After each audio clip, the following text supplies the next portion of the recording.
ആകസ്മികമായി ഉണ്ടായ അപകടത്തെ തുടർന്ന് കഴിഞ്ഞ 3 വർഷമായി കിടപ്പിലായ ഇടുക്കി തൊടുപുഴ ഞറുകുറ്റി സ്വദേശി അനന്തകൃഷ്ണൻ സുമനസുകളുടെ സഹായം തേടുകയാണ്. മറ്റാരും സഹായിക്കാനില്ല. ചികിത്സാ ചെലവുകൾക്ക് പോയിട്ട് അന്നത്തിന് പോലും വക കണ്ടെത്താൻ കഴിയുന്നുമില്ല. സർക്കാരിന്റെ അതിദരിദ്രരുടെ പട്ടികയിൽ നിന്ന് പോലും ഈ കുടുംബം പുറത്താണ്.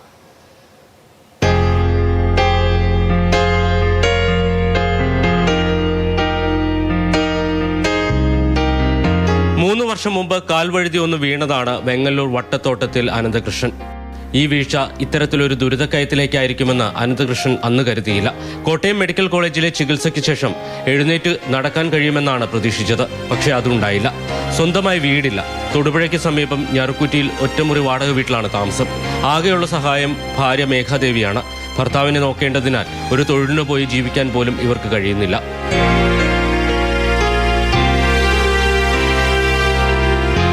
പ്രദേശത്തെ വോട്ടർ പട്ടികയിൽ പേരില്ല. സർക്കാരിന്റെ അതിദരിദ്രരുടെ പട്ടികയിലും ഈ കുടുംബം പുറത്താണ്. ഒരു ശസ്ത്രക്രിയയിലൂടെ അനന്തകൃഷ്ണന് എഴുന്നേറ്റ് നടക്കാൻ കഴിയും. പക്ഷേ അതിന് ഭാരിച്ച ചെലവ് വരും. അന്നന്നത്തെ അന്നത്തിന് വകയില്ലാത്ത ഈ കുടുംബത്തിന് അത് സാധ്യമല്ല.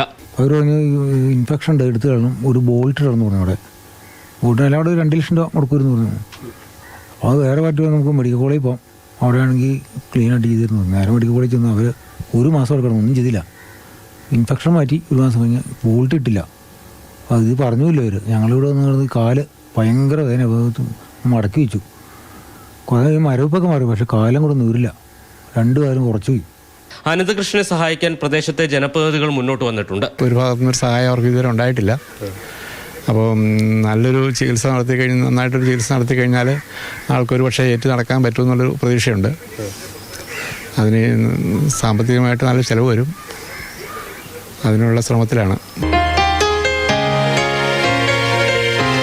സുമനസുകളുടെ സഹായമുണ്ടെങ്കിൽ അനന്തകൃഷ്ണന് വീണ്ടും ജീവിതത്തിലേക്ക് പിച്ചവെച്ച് നടന്നു കയറാൻ കഴിയും.